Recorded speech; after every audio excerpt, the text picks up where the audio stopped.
Salut à tous, ça y est, c'est parti pour un nouveau live. Vous avez dépassé les 400 j'aime, donc c'est organisé, la Maserati est là.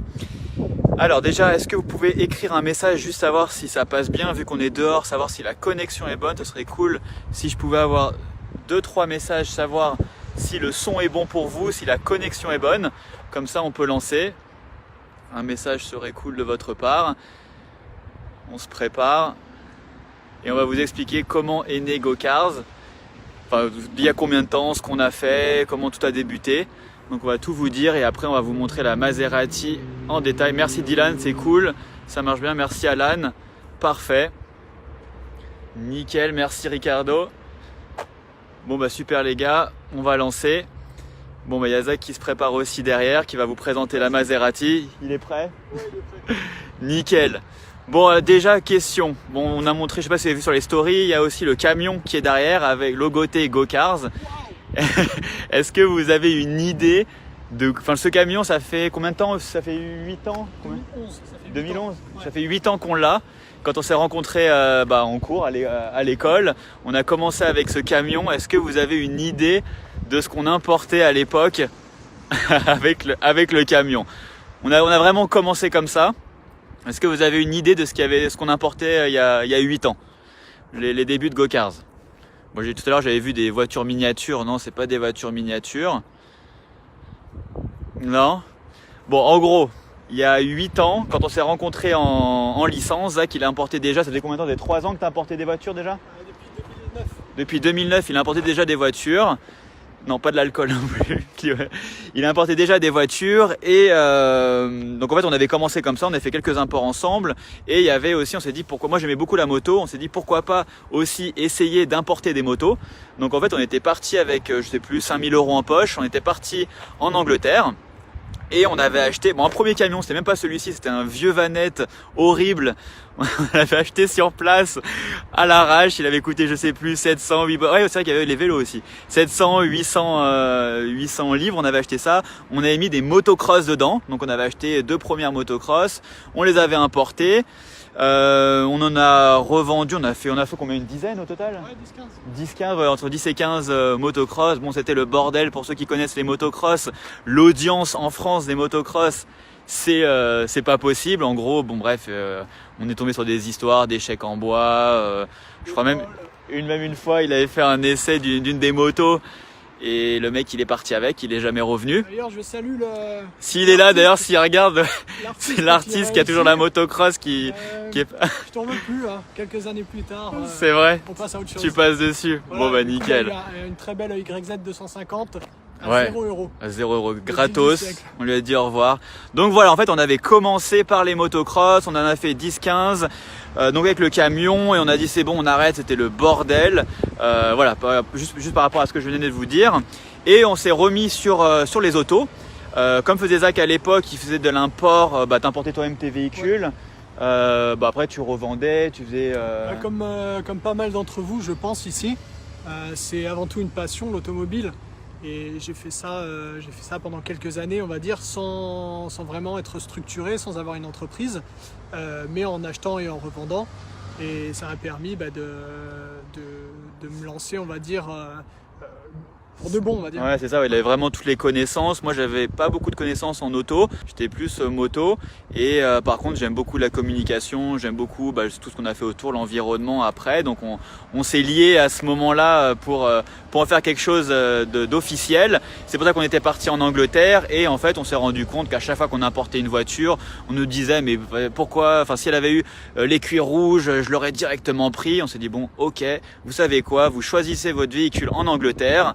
Et puis voilà, c'est comme ça qu'au final on a commencé à faire de l'import sur mesure et ensuite après on a grandi petit à petit l'équipe. L'équipe s'est agrandie au fur et à mesure. On faisait tout au début par nous-mêmes. Au début, ouais, en vrai c'est ça, on échangeait avec vous, on allait faire les inspections, on importait, on reprenait un avion, on recommençait. Ça, on a fait ça pendant quelques années. 3 ans au moins. Ouais, 3 ans, c'est assez usant. Ça nous a permis de bien comprendre ce que chacun avait besoin. C'est ça, ouais. Et après, ça a grandi. On avait commencé à avoir des bureaux en Angleterre. Jusqu'au moment où il y a eu le pic, je sais plus c'était en quelle année, il y a 2 ans, 2015, où c'était super cher. La livre, elle était à 1,40, je sais même plus, 43. 1,43, donc c'était horrible, donc on est parti d'Angleterre. Et ensuite, on s'est mis à la recherche d'inspecteurs. Donc voilà, au fur et à mesure, on a constitué l'équipe qu'il y a aujourd'hui. Donc on a 2 inspecteurs en Angleterre, vous connaissez très bien à force. On a un transporteur pour ceux qui souhaitent importer les véhicules sur plateau. Et après, on a l'équipe commerciale. Donc avec Jade, bon, elle est toujours pas là aujourd'hui sur le live, mais il va vraiment falloir le prochain qu'elle soit là pour présenter la prochaine auto. Donc on verra pour le prochain live. Et il y a Alan qui nous a rejoint aussi donc là récemment. Donc voilà, donc avec toute cette équipe là, ça nous permet en fait d'être de chaque département, pouvoir répondre au plus vite à vos demandes et d'analyser tout ça. Donc voilà, le camion, le T4, bien sûr une conduite à droite qui a servi d'ailleurs de camping-car aussi entre temps. 150 000 miles. 150 000 miles. Oh, il avait le gaz dedans à un moment. Ouais, il y a du GPL. Ouais, ça n'a pas très bien marché ça. À l'origine, mais bon, on a tout viré et puis il continue à vivre sa vie avec un petit peu de corrosion, un petit peu de frais de temps en temps. On lui fait des petites beautés de temps en temps. Mais voilà, il nous sert bien. Donc voilà notre camion chéri que l'on garde pour le moment. Donc ça c'est Go-Cars d'il y a 8 ans. Ouais, 6 ans. 6 ans, ouais. Il y a 6 ans. Et maintenant le Go-Cars d'aujourd'hui. Donc voilà, après bon comme vous le savez, nous mince, j'ai du mal avec le stylisateur. Ce qu'on fait en général, on fait 99% de commandes. Après le reste de temps en temps, on achète des modèles pour se faire plaisir, pour faire des lives, pour partager. Donc aujourd'hui, on est là avec la Maserati, donc on va vraiment faire le tour, c'est un live, donc l'idée c'est que vous puissiez poser des questions, si vous souhaitez qu'on s'arrête sur quelque chose, vous avez une question pour Zach, il y répondra, donc n'hésitez pas, on va faire d'abord le tour complet du véhicule et après on partira en essai routier pour voilà, donner un peu les sensations. Alors pourquoi ne pas importer à Dubaï, c'est plus rentable, par exemple une Mustang pour 20 000, 30 000. En plus tu avais déjà fait un import de Dubaï. On a déjà essayé Dubaï, c'est une problématique un peu différente, c'est-à-dire que c'est pas des véhicules européens, en tout cas il y a très peu de véhicules qui ont une réception européenne et donc de retour en France en fait il y a une réception à titre isolé. En plus de ça, faut payer la TVA et les 10% de droits de douane sur des véhicules non européens. Donc en fait c'est intéressant on va dire pour des budgets un petit peu plus importants, pour des voitures en effet comme une Mustang un petit peu récente, comme la Maserati qui aurait pu être importée de Dubaï. Mais après il y a une homologation, donc c'est pas le même marché, on n'importe pas les mêmes voitures depuis Dubaï. Ouais, et après effectivement il faudra avoir une équipe sur place aussi pour comme on avait fait en Grèce pendant un moment, on y avait été, on avait vu des superbes affaires. Après voilà, la logistique n'est pas la même, le business n'est pas le même, mais clairement il doit y avoir des bonnes affaires à faire. Mais voilà, il faut travailler le filon, sachant que l'Angleterre ça fait maintenant 7-8 ans qu'on fait ça, donc c'est pour ça qu'on continue dessus. Mais ça veut pas dire qu'il n'y a pas d'autres pays qui sont intéressants comme l'Allemagne, comme la Belgique.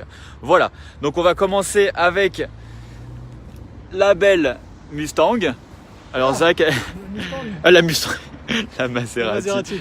Alors attends, tac, c'est parti. Donc là pour le moment je vais vous faire le tour. Le Brexit ça va piquer. Il faudrait déjà qu'ils se mettent d'accord. Pour le moment en cas de no deal, quel serait l'impact Zach Alors on en a déjà discuté dans un dernier live. Concrètement en fait le Brexit dans le pire des cas ce qui peut arriver c'est qu'on se retrouve comme avec la Suisse.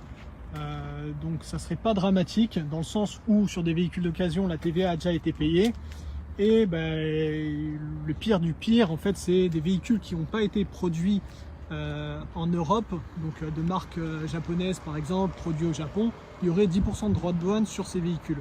Donc 10% ça reste modique pour des petits véhicules d'occasion. Donc non, il n'y a pas de risque. Après il y aura un peu plus d'administratif, il y aura les douanes à passer, mais c'est pas dramatique. Donc voilà, on va voir, en tout cas on suit ça de près, mais c'est vrai que ça arrive très prochainement. Donc merci Fabien, c'est super sympa, on aime toujours les encouragements, c'est important. Donc là je vous fais vraiment... Voilà, Zach, tu peux peut-être nous en dire un peu plus, je sais pas, sur le freinage, sur... Ouais, alors pour ceux qui s'en rappellent, c'est le dernier live qu'on a fait, c'était sur une Jaguar XKR, donc on aime bien les gros coupés, et là on est servi en fait, c'est vraiment gros coupé. Donc c'est une Maserati Gran Turismo de 2007, c'est une des premières, donc elle est de fin 2007 celle-ci. C'est une voiture qui est restée super longtemps en production, donc jusqu'à 2018 en fait, jusqu'à très récemment. Alors le bloc, enfin ce qui est très intéressant sur cette voiture, c'est le bloc. C'est le bloc F136 Ferrari. Donc c'est un bloc Ferrari. Est-ce que vous voulez le voir? Vous voulez qu'on ouvre le capot? Ouais, on va ouvrir le capot. Chaque chose en son temps. Et donc qui en fait a été produit sur différentes cylindrées. Donc ça c'est un 4 litres 2, c'est le plus petit moteur. C'est un bloc qui était dans la F430, donc en 4 litres 3, et le 4 litres 7 sur la Maserati. Donc voilà, il y a différentes. C'est une origine commune, mais avec des blocs un petit peu différents. Celle-ci, elle produit 400 chevaux. C'est la 2007 C'est une 2007, 2007 ouais. Ouais. Une fin 2007. Donc vraiment les premières. Certains diront c'est la ligne la plus pure. Donc quand son nom l'indique, c'est un véhicule qui est grand tourisme. Donc c'est un véhicule pour cruiser tranquillement. C'est pas une sportive à proprement parler parce que c'est une grosse voiture. C'est une voiture qui fait 1,8 tonne. Selon les options que vous prenez, ça peut monter un petit peu plus. Les grandes cabrios, donc la version cabriolet, est encore plus lourde. C'est une voiture qui fait 4,80 m aussi. Bon, ça se ressent à la conduite en fait, c'est-à-dire que c'est très tranquille, même si le bloc est super intéressant, il y a une sonorité qui est magnifique, ça se conduit pas forcément sur du sinueux, c'est agréable sur autoroute, c'est agréable sur de la nationale ou des départementales qui sont très roulantes, et bien entendu en fait c'est relax, hein, c'est vraiment relax, et le plus important ça reste cette ligne. Toi, ça faisait un moment que tu l'avais quand même en tête. Ouais, alors moi j'ai eu le permis, si je dis pas de bêtises, quand cette voiture est sortie. Et en fait, ça a toujours été mon rêve. Pourquoi? Pour le V8 Ferrari et puis pour cette ligne en fait qui est incroyable. T'as pas montré encore l'arrière? Yes. Donc. Alors, dis-moi quelle ligne. C'est taillé à la serpe, c'est magnifique. Donc là, quand on regarde le 3/4 arrière. C'est vraiment, enfin, ça a pas vieilli. Moi, je trouve que ça a pas vieilli. Et c'est Il y a toujours. une personne qui disait qu'elle n'a pas pris de ride justement. Alors, je trouve personnellement que sur le 21e siècle, il n'y a pas eu de plus beau coupé. Après, chez Aston, c'était pas mal aussi. La DB9 était pas mal, mais en gros coupé comme ça, je pense que la Gran Turismo est vraiment belle. Il y a une évolution en 2012, donc un facelift où ils ont repris des éléments de la Stradale avec pare-choc avant et arrière revu et 2-3 choses. Mais en fait, on se rend compte, l'originale, elle n'a pas été remplacée, elle est vraiment belle. Donc en option, celle-ci, d'origine, c'est Nero Carbonio, donc noir carbone. C'est un noir très profond. Elle a les jantes 20 pouces qui sont, alors c'est les versions qui s'appellent Bird Cage, donc cage à oiseaux. Qui sont vraiment belles par rapport aux 19 d'origine qui sont un peu passe-partout. Donc là c'est les 20 pouces d'origine. Il n'y a pas de teintage, rien de spécial, elle est vraiment toute d'origine, avec un intérieur noir. Donc on a des très beaux intérieurs chez Maserati. Tout est fait main, assemblé à la main en tout cas, avec des beaux cuirs qui peuvent être sable, couleur rouge. Il y a des beaux cuirs rouges. Celle-ci est noir sur noir, donc c'est un combo qui plaît généralement à tout le monde. Et on va vous montrer ça un petit peu. Ouais. Bon, Zach présente très bien le véhicule, mais n'hésitez pas à le couper si vous avez des questions entre temps par rapport à tout ce qu'il dit. Je crois qu'il va faire présentateur auto. Oh là là là, on n'est pas là encore. Alors donc c'est un cuir noir surpiqué blanc. Alors pour ceux qui veulent en savoir un petit peu plus sur la qualité de fabrication des italiennes, faut le savoir que ça va pas être du constructeur généraliste allemand, donc c'est pas du BM, c'est pas de l'Audi. Il y a des choses qui peuvent laisser à désirer sur un véhicule de cette gamme, même par rapport à la Jaguar XKR qu'on avait précédemment. On sent que c'est peut-être un poil en dessous en termes de fabrication. Il y a eu la problématique, on va dire, du soft touch, c'est-à-dire que tous les boutons étaient d'origine enveloppés d'une sorte de petit silicone qui est très agréable au toucher et en fait qui, avec les années, commence un peu à vieillir et à coller. Bon, ça c'est pas dramatique en soi, mais ça arrive sur la Quattroporte, donc la version berline, et sur la Gran Turismo. Mais vous voyez que les cuirs sont quand même magnifiques. C'est vraiment un travail, c'est un travail italien, hein, c'est un travail de designer, c'est très émotionnel, c'est très beau. Et surtout, on est très bien dedans. Donc ça, on verra un peu plus tard. Est-ce qu'il y a des projets sur cette auto? Alors, il y a un propriétaire un futur propriétaire qui je pense va être très content. Elle part en Corse d'ici peu et je pense qu'il aura peut-être deux, trois choses à faire dessus. Je pense des vitres teintées, ce genre de choses, mais c'est des véhicules qui restent normalement d'origine, qui n'ont pas besoin d'être, mis à part une ligne d'échappement peut-être, mais qui n'ont pas besoin d'être trop modifiés pour être belles. Nickel. On passe à la baie moteur. Montrer la baie moteur. C'est parti.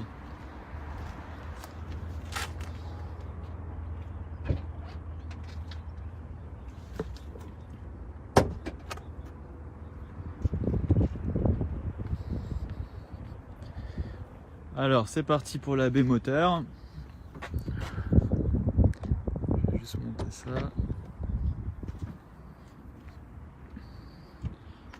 Donc voilà le cœur de la bête.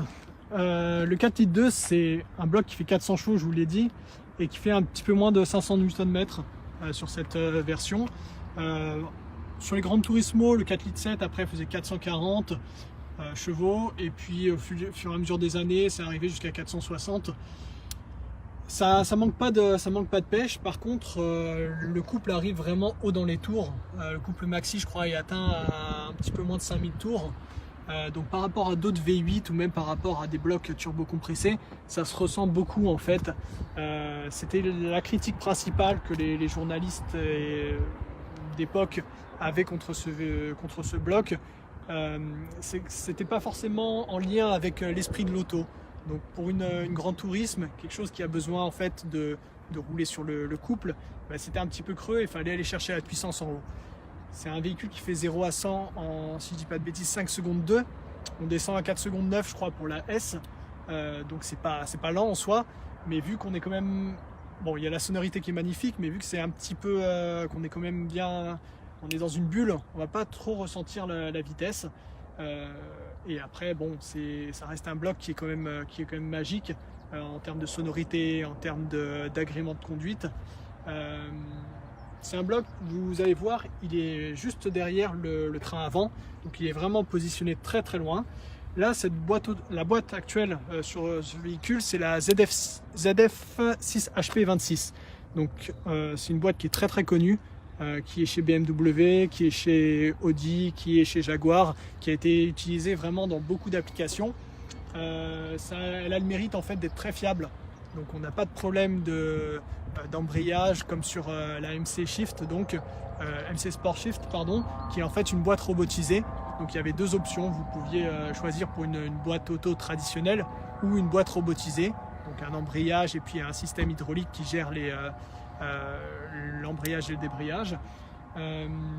Donc, faut compter combien clé en main pour ce genre de véhicule et le kilométrage? Alors on va y venir.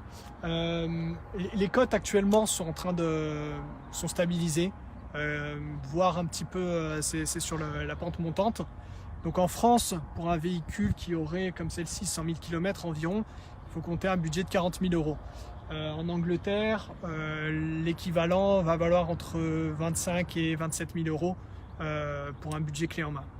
Et niveau entretien, il faut l'envoyer en concession de la marque ou autre? Ça, faut pas le dire. Ça fait un petit peu mal. Non, il y a beaucoup de spécialistes qui peuvent bosser sur ça. C'est pas des voitures compliquées en soi. Donc par rapport à une Ferrari, ça va être quand même plus simple, c'est plus accessible. Par contre, il y a pas mal de pièces de consommation courante et des pièces d'usure qui vont être un petit peu chères parce qu'il n'y a pas de générique et parce qu'il faut commander soit à l'usine, soit à des spécialistes. Et pour vous donner un ordre d'idée, des disques, le moins cher que vous trouverez, des disques à l'avant, ça va valoir 500 € les deux. Des supports moteurs, ça va valoir 500 €. C'est des petites choses qui valent assez cher. Il ne faut pas avoir d'accident avec parce que les pièces de carrosserie sont très chères aussi. Tout ce qui est bloc optique, pare-choc, c'est des choses qui valent cher. Donc on voit en fait que vous êtes sur du premium, sur une marque qui est assez chère. Mais ça reste un véhicule fiable en fait. C'est vraiment ça l'intérêt de la Gran Turismo, c'est qu'il n'y a plus de problème électrique comme sur les premières quattroportées. De façon générale, on peut rouler sans avoir peur qu'il y ait quelque chose qui tombe en rade comme sur les premières, sur les Ghibli ou sur les 3200. Donc quelqu'un qui veut se faire plaisir pour à moindre coût, je pense que c'est un très bon choix. Parfait. Salut Clément. Merci pour le coucou. Écoutez les gars, c'est à peu près tout pour le tour, à moins, je vous dis Zach, il fait un très bon monologue, il répond à tout, il a donné beaucoup d'informations. Là on a une belle luminosité, donc c'est sympa aussi j'essaie de vous faire montrer un petit peu les formes en jouant avec la lumière. Est-ce qu'il y a des choses là déjà juste à l'extérieur, ou est-ce qu'on on saute dans la voiture et c'est parti, on la démarre et on va faire un tour, ou est-ce qu'il y a encore des choses sur lesquelles on peut appuyer, est-ce que vous voulez que je me rapproche de certains éléments? N'oubliez pas, c'est un live, le but c'est que qu'on puisse interagir avec vous et se rapprocher de choses. On peut jeter un petit coup d'œil à l'intérieur? À l'intérieur, ouais.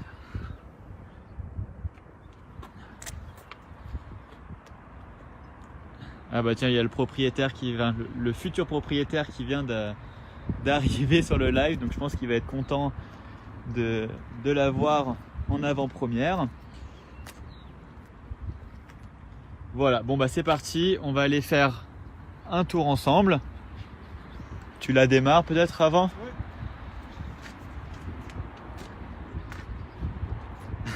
On y fait attention, on en prend grand soin.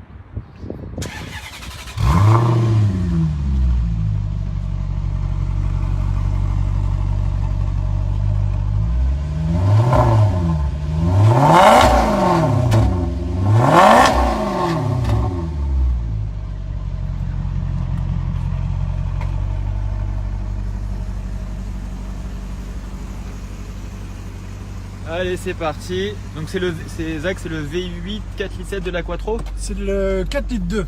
4 litres 2 celui-là. Ouais, c'est le 4 litres 2, donc qui était disponible sur la Quattro portée en fait. La Quattro portée a été lancée 2003 si je dis pas de bêtises, les premières. Et c'est aussi le V8 qui était installé sur la 4200. Donc c'est pas un bloc qui était tout nouveau en 2007.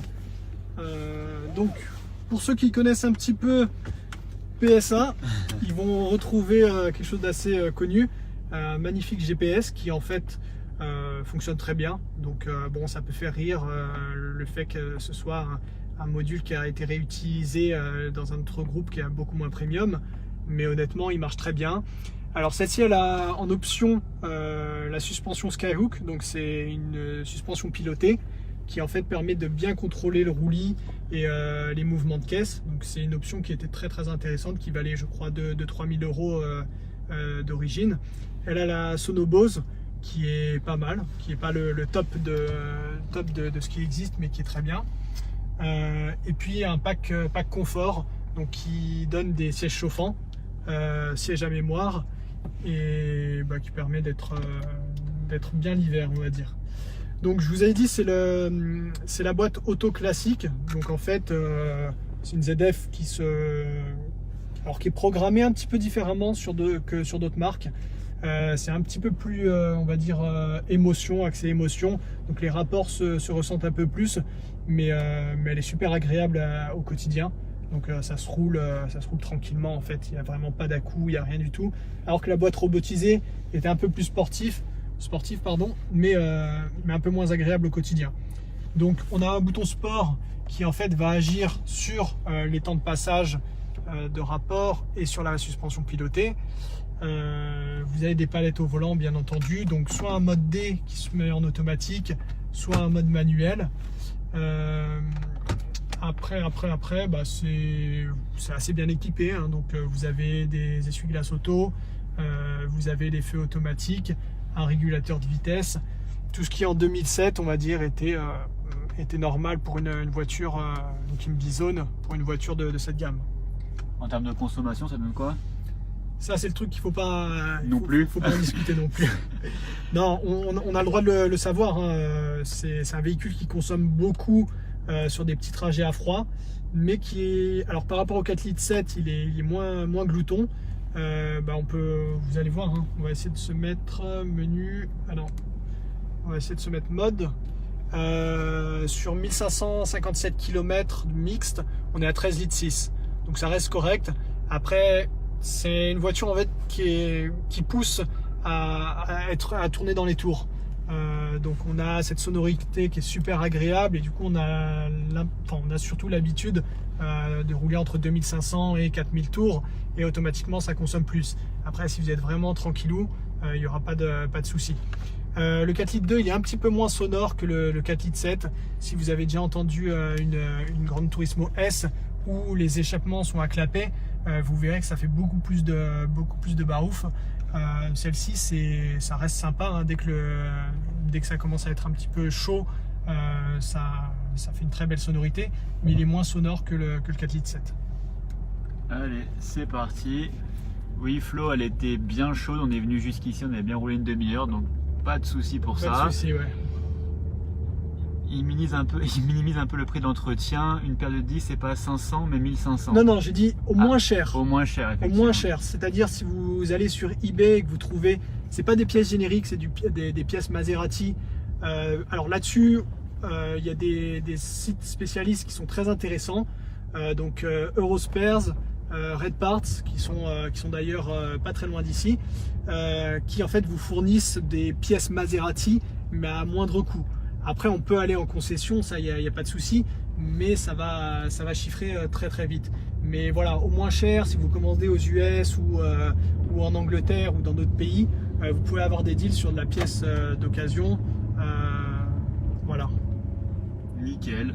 Bon, on est parti pour un petit tour. Est-ce que vous avez des questions par rapport à la conduite, par rapport, vous souhaitez que Zach vous dise comparer à des véhicules qu'on a déjà eu? Est-ce qu'il y a des choses que vous voulez savoir là en priorité? Sinon, c'est parti, on va faire un tour et Zach va nous décrire un peu ses sensations. Ouais. Alors il y a une chose importante aussi, on ne l'a pas dit, c'est un des seuls gros coupés, on va dire, premium, où vous avez de la place à l'arrière. Et là, Guillaume, qui doit faire 1m78 si je dis pas de bêtises, il est tranquille. Il peut voyager à l'arrière. Alors que sur la Jaguar, c'était vraiment du 2+2, ce qu'on appelle 2+2, c'est-à-dire que c'est des espaces à l'arrière qui sont vraiment réduits, où on peut mettre un enfant et point barre. Là, on peut voyager tranquillement à 4 adultes. Si, bon, moi je suis pas très grand, hein, donc voilà, je suis pas à fond là. Une personne de 2 mètres va pas toucher le plafond, comme sur certains autres véhicules. Donc ça, c'est le point positif de cette voiture aussi, c'est qu'on peut mettre 4 personnes sans problème. Flo demande comparé à la XKR, c'est exactement ce que j'aurais demandé aussi.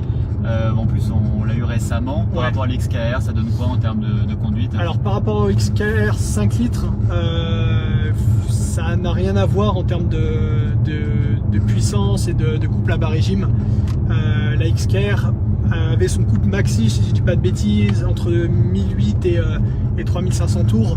Donc ça partait immédiatement, ça faisait 500 chevaux, ça faisait beaucoup plus de couple. Donc c'était beaucoup plus rageur. Après, c'est vrai qu'on retrouve l'aspect tranquillité, l'aspect sérénité, mais c'est vrai que c'est un peu plus mollasson, on va dire. Guillaume, c'est Dove, dans la vérité, si je me rappelle même plus c'est lequel. La vérité, frère. Il faut que je regarde qui c'est avant de. Ouais, il y a un petit air. Il y a un petit air. Ouais, faut que je regarde ça tout à l'heure. Bon, là on était en mode drive classique. Donc vous voyez, on oscillait, si je dis pas de bêtises, entre 1008 et 2000 tours par minute. Donc c'est tranquille, hein, ça fait pas beaucoup de bruit. C'est vraiment utilisable au quotidien. C'est une voiture du quotidien. Hein. Enfin, si vous pouvez assumer la consommation et autres, on peut rouler tranquillement. Après, le bouton sport va raffermir, on le sent bien avec la suspension pilotée, ça va raffermir et surtout les rapports sont tenus beaucoup plus longtemps. Donc là, automatiquement, elle va se mettre entre 2000, 2005 et 3000 tours. Les rapports passent juste en dessous de 3000 tours. C'est une sonorité un peu plus sympa. Donc après, on peut passer en mode manuel. Là, c'est en 3. Les palettes sont super agréables. Pour des palettes qui étaient faites en 2007, elles sont montées sur la colonne, donc pas flexibles. Mais par contre, le toucher est agréable et du coup, les passages, c'est assez ludique. C'est vraiment sympa. C'est l'airbag à gauche ou un écran qui sort? Alors, à gauche, à quel endroit? Alors, à gauche qui sort, je pense que c'est pas l'horloge. Ça, c'est l'horloge, c'est une magnifique horloge. Je sais pas si c'est autre chose, c'est l'airbag à gauche ou un écran qui sort. Dis-nous à quel endroit, ouais. Ou peut-être c'est le régulateur de vitesse qui... Alors je sais pas. Mais, Non, je sais pas, je vois pas non plus là pour le moment.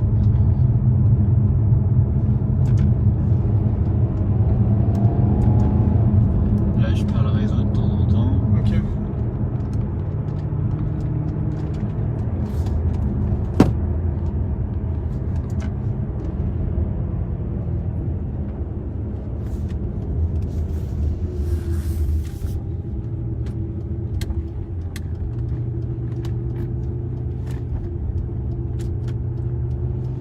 Sous la baie de pare-brise.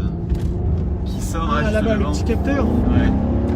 Alors le petit capteur, c'est un capteur de luminosité classique. Si je dis pas de bêtises. Il est pas ici, non, il est ici, là, il y a un autre capteur. Donc ça doit être l'alarme lorsque il y a une petite diode rouge qui Est-ce doit que c'est apparaître. possible que ce soit un vide-poche?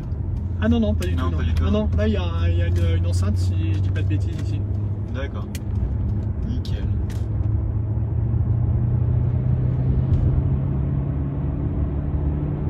Je sais pas à quel point... Ah, dans- celui-là, il parle de... Ok. Ah, ça c'est un airbag, ouais. Ah voilà, ouais, non, c'est bien un airbag ça. Celui-ci, ouais. Les airbags étaient toujours incorporés un petit peu bizarrement chez Maserati. Si vous retrouvez les 3200, les tableaux de bord 3200 ou 4200, c'est vraiment posé dessus directement. Donc c'est pas mal, si vous avez un accident, ça se refait assez sans problème. Est-ce qu'il y a d'autres choses que vous voulez voir en détail là dans la voiture? Je peux vous remontrer un peu les places à l'arrière. Bon, parce que là, on est bien évidemment aux heures de pointe. Mais voilà, je pense qu'on a fait le tour. Est-ce que Zach, tu veux ajouter d'autres choses sur la Maserati? En tout cas, le client est super content de voir sa voiture en live. Non, je pense qu'on a fait le tour. On va essayer de faire une petite accélération pour vous montrer un petit peu le haut des tours sur la Maserati, ce que ça donne, tout en restant tranquille. Ouais, surtout avec le monde qu'il y a.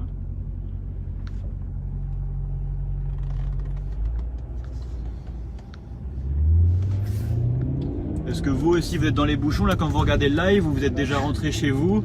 Comment ça se passe? Parce que j'avoue à 17 h je pense que les gens rentrent chez eux.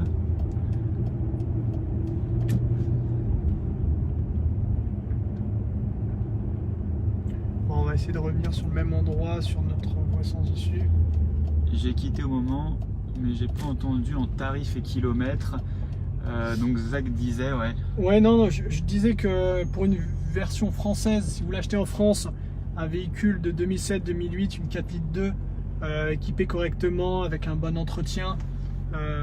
Donc ça, c'est important d'avoir un entretien qui a été fait chez des personnes compétentes. Et 100 000 km, il faut compter environ 40 000 €. Sauf si vous faites une très très bonne affaire. Et l'équivalent en Angleterre, c'est aux alentours de 25 000. Donc une conduite à droite. Voilà.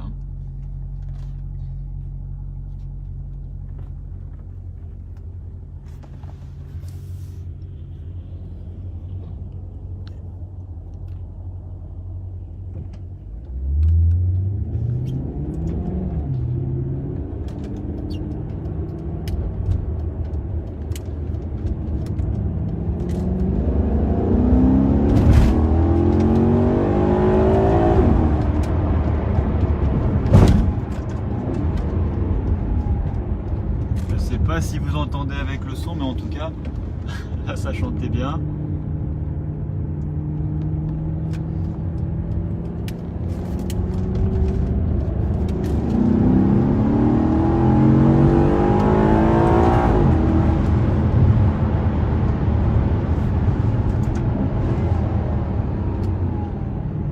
Super agréable. Bon bah voilà, on a fait le tour du véhicule, on vous a présenté les débuts de Gokar. Si vous n'avez pas d'autres questions, je pense qu'on arrive à la fin de ce live. Je vais laisser Zach rouler encore 2-3 minutes, je vais laisser tourner. Et si entre temps il y a des choses qui vous intéressent, n'hésitez pas.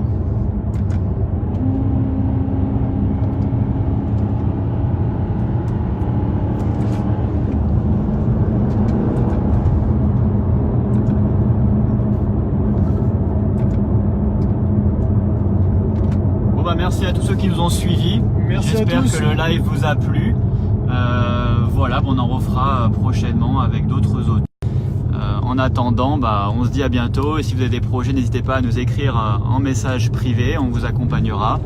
Et puis voilà, On se retrouve à plus la tard. prochaine. Salut les gars. Ciao.